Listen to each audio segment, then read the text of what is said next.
నమస్తే. కరీంనగర్, ఆదిలాబాద్, నిజామాబాద్ అండ్ మెదక్ పట్టభద్రులు ఎవరైతే ఉన్నారో సో వారికి సంబంధించినటువంటి ఎన్రోల్మెంట్ ప్రాసెస్, ఎందుకంటే మార్చ్ 2025 లోపల మనకి ఎలక్షన్స్ జరగబోతున్నాయి గ్రాడ్యుయేట్స్ కి సంబంధించి. సో దాని యొక్క ఓటర్ ఎవరైతే ఉన్నారో, అంటే ఓటు వేయాలి అంటే తప్పనిసరిగా మనం ఫస్ట్ ఎన్రోల్మెంట్ చేసుకోవాలి, అంటే రిజిస్ట్రేషన్ చేసుకోవాలన్నమాట. బికాస్ ఓటు అనేది ఒక ఆయుధం.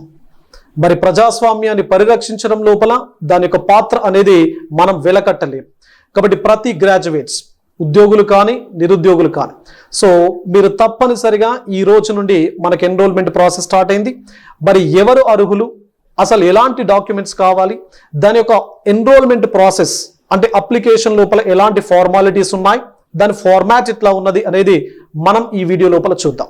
సో జాగ్రత్తగా గమనించండి, ఎందుకంటే చాలా మందికి ఎట్లా ఎన్రోల్మెంట్ చేసుకోవాలో తెలియట్లేదు పాపం. ఎందుకంటే 2019 లోపల మనకి 4 జిల్లాలకు సంబంధించి 10 లక్షల మందికి పైగా గ్రాడ్యుయేట్స్ ఉంటారు. కానీ లాస్ట్ ఎలక్షన్స్ లోపల కేవలం 1,97,000 మంది మాత్రమే ఎన్రోల్ చేసుకోవడం జరిగింది. అంటే అరౌండ్ 20% మాత్రమే ఎన్రోల్ చేసుకోవడం జరిగింది. కాబట్టి మనము మన ఓటును ఆయుధంగా మనం మలుచుకోవాలి, మన సమస్యలను మనమే చెప్పుకోవాలి. మన సమస్యలకు సంబంధించి మనకు మాత్రమే అవగాహన ఉంటుంది, మనకు మాత్రమే స్పష్టత ఉంటుంది. కాబట్టి మై డియర్ గ్రాడ్యుయేట్స్, అది ఉద్యోగులు కావచ్చు నిరుద్యోగులు కావచ్చు, మీరందరూ కూడా ఈ ఎన్రోల్మెంట్ లోపల భాగం కండి. మీకు తెలిసినటువంటి వాళ్ళందరినీ కూడా ఈ ఎలక్షన్స్ కి సంబంధించి ఎన్రోల్మెంట్ లో భాగం చేయండి. రైట్, మరి ఒకసారి చూద్దాం ఏం డాక్యుమెంట్స్ కావాలి, ఏంటి అసలు దీనికి సంబంధించినటువంటి ప్రాసెస్. రైట్, సో ఎవరు అర్హులు అంటే ఎవరెవరు ఓటు వేయడానికి అర్హులు ఆర్ ఎన్రోల్మెంట్ చేసుకోవడానికి అర్హులు, ఎలాంటి డాక్యుమెంట్స్ కావాలి, దీనికి సంబంధించినటువంటి కట్ ఆఫ్ డేట్ ఏంటి, గతం లోపల ఎన్రోల్మెంట్ చేసుకున్న వాళ్ళు మళ్ళీ చేసుకోవాలా లేదా అవసరం లేదా, దెన్ ఎన్రోల్మెంట్ మనం ఏ విధంగా చేసుకోవాలి. రైట్, సో ఒక్కొక్క స్టెప్ మనం చూద్దాము. సో ఫస్ట్ ఎవరు అర్హులు, సో హూ ఆర్ ఎలిజిబుల్, ఎవరు అర్హులు అన్నప్పుడు ఎవరైతే డిగ్రీ పాస్ కావడం జరిగిందో, ఓకేనా. సో ఎవరైతే డిగ్రీ పూర్తి చేయడం జరిగిందో, మరి ఎలాంటి డిగ్రీ అన్నప్పుడు జనరల్ ఆర్ కామన్ గ్రాడ్యుయేషన్ ఉంటుంది. అంటే బిఏ పాస్ అయిన వాళ్ళు కానీ, బిఎస్సి పాస్ అయిన వాళ్ళు కానీ, బీకామ్ పాస్ అయిన వాళ్ళు కానీ, అదేవిధంగా బీబీఏ లాంటి డిగ్రీ ఏదైతే ఉందో, సాధారణ గ్రాడ్యుయేషన్ ఏదైతే ఉందో, సో వీళ్ళందరూ కూడా మనకు eligible. Number 1. Number 2, engineering degree or you can say professional graduation are professional degree. ఇక్కడ ఇంజనీరింగే కాదు, ప్రొఫెషనల్ గ్రాడ్యుయేషన్ లోపల మనకు బీ ఫార్మ్ చేసిన వాళ్ళు, సో బీ ఫార్మసీ ఎవరైతే చేయడం జరిగిందో, అదేవిధంగా ఎంబీబీఎస్ ఎవరైతే చేయడం జరిగిందో ఎట్సెట్రా. సో ఇలాంటి ప్రొఫెషనల్ డిగ్రీ ఎవరైతే పూర్తి చేయడం జరిగిందో వాళ్ళందరూ కూడా eligible. Got it. And diploma means nursing or agriculture డిప్లొమాను కూడా ఎవరైతే పూర్తి చేయడం జరిగిందో వాళ్ళందరూ కూడా తమ ఓటును ఎన్రోల్ చేసుకోవడానికి అర్హులు అన్నమాట. జాగ్రత్తగా మీరు ఎన్రోల్ చేసుకునే ప్రయత్నం చేయండి. అండ్ మరి ఇలాంటి ఎన్రోల్మెంట్ ప్రాసెస్కి ఎలాంటి డాక్యుమెంట్స్ అనేవి కావాలి. మరి జనరల్గా గుర్తుపెట్టుకోండి, ఈ ఎన్రోల్మెంట్ ప్రాసెస్ ఏదైతే ఉందో ఇది 2 రకాలుగా ఉంటుంది. ఒకటి ఫిజికల్గా, రెండవది ఆన్లైన్లో. సో ఫిజికల్ ఫార్మాట్ లోపల మనం ఎన్రోల్ చేసుకోవచ్చు, అదేవిధంగా ఆన్లైన్ ఫార్మాట్ లోపల ఎన్రోల్ చేసుకోవచ్చు. ఫిజికల్ ఫార్మాట్ లోపల మనకు అప్లికేషన్ ఏదైతే ఉందో ఈ అప్లికేషన్ ను మనం election commission of India, so that is ECI కింద మన తెలంగాణని గమనించినట్లయితే సిఈఓ తెలంగాణ, ఓకే.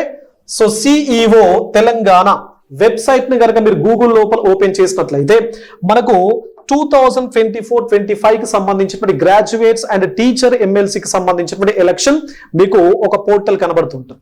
సో దీని లోపల ఫామ్ 18, ఓకే. సో ఫామ్ 18 మీరు కనుక డౌన్లోడ్ చేసుకొని ప్రింట్ తీసుకుంటే, సో ప్రింట్ తీసుకొని ఇలాంటి డాక్యుమెంట్స్ ఏవైతే ఉన్నాయో ప్రింట్ తీసుకున్న తర్వాత దాని లోపల మనకు డిఫరెంట్ కాలమ్స్ అడుగుతుంటారు. అంటే మన యొక్క డీటెయిల్స్, అంటే పర్సనల్ డీటెయిల్స్ కానీ, మన ఆధార్ డీటెయిల్స్ కానీ, మన ఎపిక్ కార్డుకి సంబంధించినటువంటి డీటెయిల్స్ కానీ, అదేవిధంగా మనకు సంబంధించినటువంటి ఎడ్యుకేషనల్ క్వాలిఫికేషన్స్ యొక్క డీటెయిల్స్, సో అవన్నీ కూడా ఈ ఫామ్ 18 లోపల మనం ఫిలప్ చేసిన తర్వాత దానికి డిగ్రీ మెమో కానీ, అంటే మార్క్స్ మెమో ఏదైతే ఉందో, అదేవిధంగా ప్రొవిజనల్ సర్టిఫికేట్ కానీ, ఆ రెండింటిలో ఏదైనా ఒకటి దాని జిరాక్స్ కాపీ మనం అటాచ్ చేయాలి. అండ్ ఓటర్ ఐడి కార్డు ఇది జనరల్గా మనం అటాచ్ చేయాల్సిన పని లేదు, బట్ డీటెయిల్స్ కోసం మనం ఓటర్ ఐడి కార్డును దగ్గర పెట్టుకోవాలి. దెన్ పాస్పోర్ట్ సైజ్ ఫోటో, ఇది కంపల్సరీ. పాస్పోర్ట్ సైజ్ ఫోటో అనేది మనం దానికి అప్లికేషన్ అంటే ఫామ్ 18 ఏదైతే ఉందో అప్లికేషన్ కి మనము పేస్ట్ చేయాలన్నమాట.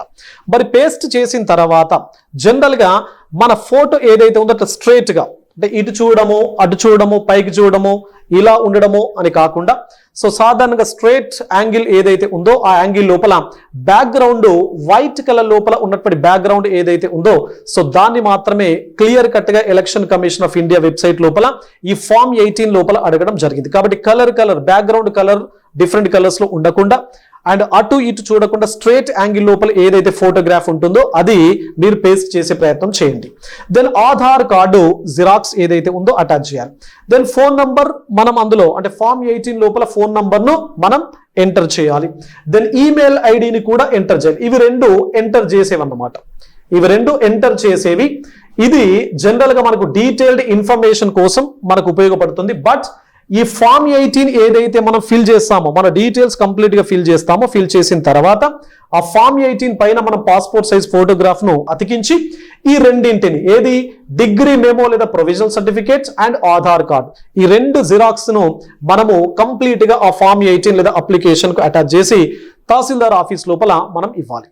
అలా కాకుండా ఎందుకు మనం కూర్చున్న దగ్గరనే సులభంగా మన యొక్క ఫామ్ ను మనం అప్లోడ్ చేయాలి అంటే ఎట్లా అన్నప్పుడు మనకి ఇంకొక platform that is online platform. మరి ఆన్లైన్ లోపల ఏ విధంగా మనం అప్లికేషన్ పెట్టాలి అనేది నేను క్లియర్ గా మీకు ఎక్స్ప్లెయిన్ చేస్తాను, రైట్? అదే విధంగా మరి దీనికి కట్ ఆఫ్ తేదీ ఎంత అంటే ఎవరు ఎలిజిబుల్ అన్నప్పుడు 2021 నవంబర్ 1 2021 నవంబర్ 1 లోపు ఎవరైతే డిగ్రీ పూర్తి చేయడం జరిగిందో, ఇంతకు ముందు చెప్పాను కదా డిగ్రీ అంటే నార్మల్ ఆర్ సాధారణ డిగ్రీ కావచ్చు, ప్రొఫెషనల్ డిగ్రీ లాంటి ఇంజనీరింగ్ కానీ లేకపోతే ఎంబీబీఎస్ కానీ లేకపోతే బీఫామ్ కావచ్చు, అదే విధంగా డిప్లొమా వాళ్ళు కావచ్చు. సో వీళ్ళు తప్పనిసరిగా 2021 నవంబర్ 1 లోపు డిగ్రీని పూర్తి చేసి ఉండాలి. Got it? అండ్ మరి గతం లోపల ఎవరైతే ఆల్రెడీ ఎన్రోల్మెంట్ చేసుకోవడం జరిగిందో వాళ్ళు మళ్ళీ ఎన్రోల్మెంట్ చేసుకోవాలా లేదా గతంలో చేసుకున్నది కంటిన్యూ అవుతుందా అన్నప్పుడు నో. ఫర్ ఎగ్జాంపుల్ నేను 2019 లోపల ఎన్రోల్ చేసుకున్నాను, ఓటు వేశాను. మరి ఓటు వేసినప్పటికి కూడా తప్పనిసరిగా నేను మళ్ళీ దీనికి ఎన్రోల్మెంట్ చేసుకోవాల్సిందే. అంటే every time fresh enrolment is needed. కాబట్టి గతం లోపల ఉన్నది అని చెప్పేసి ఎట్టి పరిస్థితి లోపల మీరు నెగ్లెక్ట్ చేయకండి దయచేసి. కాబట్టి ఎవ్రీ టైమ్ ఫ్రెష్ ఎన్రోల్మెంట్ అనేది మీరు గుర్తుపెట్టుకోండి. అండ్ మరి ఎలా ఎన్రోల్ చేసుకోవాలి అన్నప్పుడు సో సాధారణంగా మనకు ఇక్కడ మీకు గూగుల్ లోపల సిఈఓ తెలంగాణ ఆర్ డైరెక్ట్ గా మీకు ఫామ్ 18 అని చెప్పేసి మీరు ఫామ్ 18 అని చెప్పేసి మీరు టైప్ చేసినా కూడా ఇబ్బంది లేదు, మీకు డిస్ప్లే అవుతుంది ఫామ్ 18. మరి ఫామ్ 18 యొక్క ఫార్మాట్ ఇలా ఉంటుంది, రైట్? సో ఇందులోపల ఒక్కొక్క కాలం నేను ఫిల్ చేస్తున్నాను, జాగ్రత్తగా గమనించండి, అదే విధంగా మీరు కంటిన్యూ చేయండి. So this is what you know graduate constituency.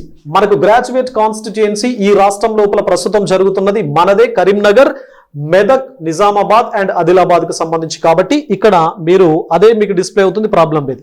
So district, మీ యొక్క డిస్ట్రిక్ట్ ఏదైతే ఉందో దాన్ని మీరు అందులోపల మెన్షన్ చేసుకోండి. కరీంనగర్ నాదే నేను ఫిల్ చేస్తున్నాను ఇప్పుడు, Rajanna Sircilla, right? So applicant's details అంటే నాకు సంబంధించినటువంటి డీటెయిల్స్ ఏవైతే ఉన్నాయో ఒకసారి చూద్దాం. Harikrishna, my name is Harikrishna, you know that. Then my surname is Puli. సాధారణంగా నన్ను ప్రసన్న హరికృష్ణ అని చెప్పేసే పేరుతో మీరు అందరు పిలుస్తుంటారు, okay? Puli. And name of relative of applicants, my father that is Kanakachandram, surname that is Puli. And gender male and type of relation father, type of relation is father. Then my date of birth 04/12/1981. so 04/12/1981. educational qualifications MSc B.Ed, gap matram ivandi meeru. then occupation assistant professor, right? ఇక్కడ తెలుగులో కూడా మనం fill చేయాలి. తెలుగులో కూడా same ఏదైతే మనం ఇంగ్లీష్లో ఏదైతే టైప్ చేసామో సేమ్ యాజ్ ఇట్ ఈస్ గా మీరు టైప్ చేస్తే అది ఆటోమేటిక్గా తెలుగు లోపలికి కన్వర్ట్ అవుతుంది. Harikrishna, okay, Puli. Then Kanakachandram, assistant professor. Then this is what my details అంటే అప్లికెంట్స్ డీటెయిల్స్. మీరు ఇది జాగ్రత్తగా చూడాలి. ఇక్కడ ఏవైతే స్టార్ మార్క్స్ మెన్షన్ చేయడం జరిగిందో ఈ స్టార్ మార్క్ మెన్షన్ చేసినవన్నీ కూడా తప్పనిసరిగా మనం ఫిల్అప్ చేయాలి. దెన్ డిజేబిలిటీ, ఒకవేళ అంటే పర్సన్స్ విత్ డిజేబుల్డ్ ఉంటారు, సో దివ్యాంగులు లేదా వికలాంగులు, సో వారు ఉన్నట్లయితే సో వీటికి సంబంధించినటువంటి డీటెయిల్స్ మీరు అంటే విజువల్ ఇంపైర్మెంటా, స్పీచ్ అండ్ హియరింగ్ డిజేబిలిటీయా, లోకోమోటార్ డిసేబిలిటీ ఆర్ అదరా అనేది ఒకవేళ అంటే మీ కేటగిరీ ఈ రకానికి సంబంధించింది అయితే just you can fill up it. And address details, place of ordinary residence, so 2-75. వాస్తవానికి ఎలాంటి చిన్న విలేజ్ కాబట్టి ఎలాంటి స్ట్రీట్ లేదు, బట్ దానికి దగ్గర ఉంటుంది కాబట్టి మనం పెట్టుకుంటున్నాం. గుండన్నపల్లి పోస్ట్ ఆఫీస్, స్తంభంపల్లి, మా ఊర్లో పోస్ట్ ఆఫీస్ కూడా లేదు, అంత చిన్న village Stambhampalli. Mandal Boinpalli. So same తెలుగులో ఎంటర్ చేయండి 505302. రైట్.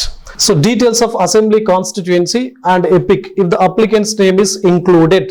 ఒకవేళ మన అసెంబ్లీ కాన్స్టిట్యుయెన్సీ కనుక డీటెయిల్స్ మనం మెన్షన్ చేస్తే, ఇది స్టార్ మార్క్ ఏం లేదు, దీనికి స్టార్ మార్క్ లేదు కాబట్టి మీరు ఒకవేళ ఫిల్అప్ చేయొచ్చు, చేయకపోవచ్చు, బట్ నేను ఫిల్అప్ చేస్తాను. District Rajanna Sircilla.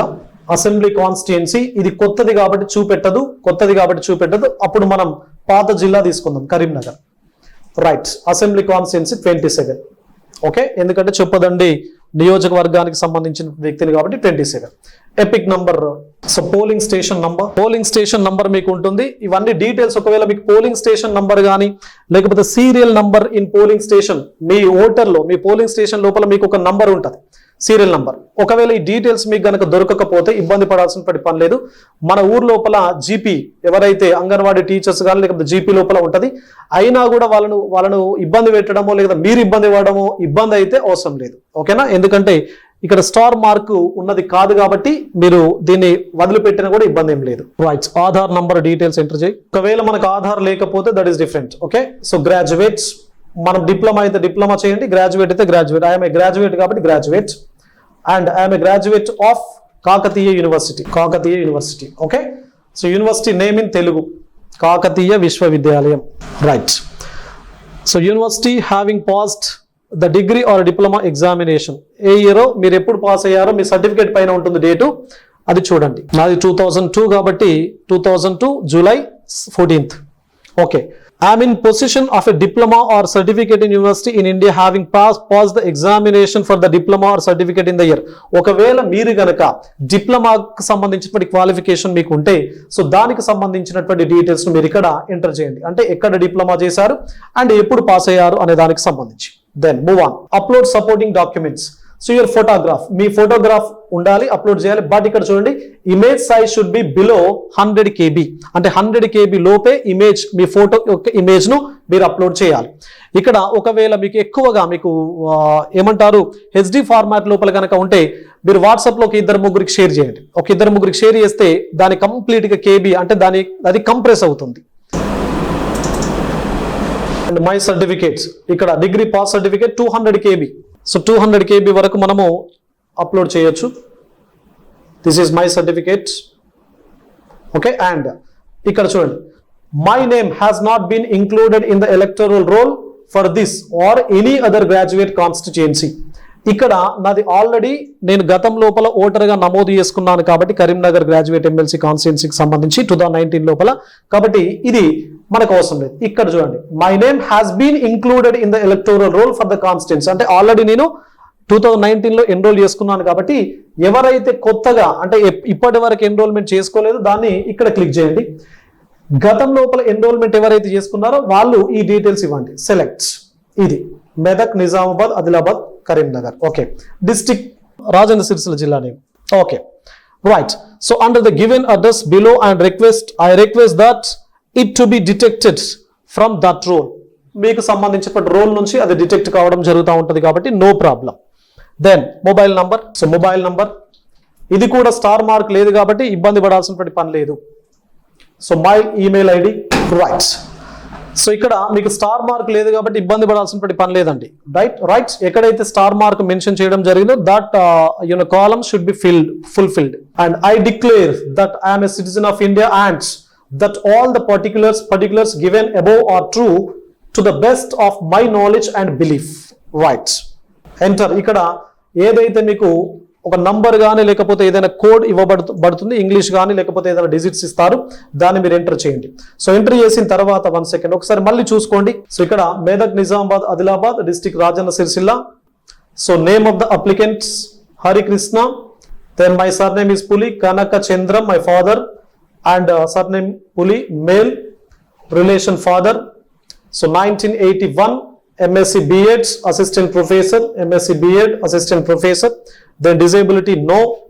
Address details 2-75 Pochamba Street, Gundannapalli, Stambampalli, Boinpalli. Then assembly segments Karimnagar. ఎందుకు పెట్టాల్సి వచ్చింది కరీంనగర్ అంటే మనకు రాజన్న సిరిసిల్ల జిల్లా లోపల చూపెట్టట్లేదు కాబట్టి మనం కరీంనగర్కు చూసాం. సో ఇక్కడ చూడండి, ఇది 100 KB లోపు ఉండాలి, ఇది 200 KB లోపు ఉండాలి. రైట్. సో ఆల్రెడీ నేను ఎన్రోల్డ్ కాబట్టి, ఇంక్లూడెడ్ కాబట్టి ఎలక్టోరల్ రోల్ లోపల. So Medak, Rajanna Sircilla. Right. So this is my mobile number. Right. So already చేశాను. Then go for submit. Right. Submit కొట్టగానే మీకు your application submitted successfully, your application number so and so.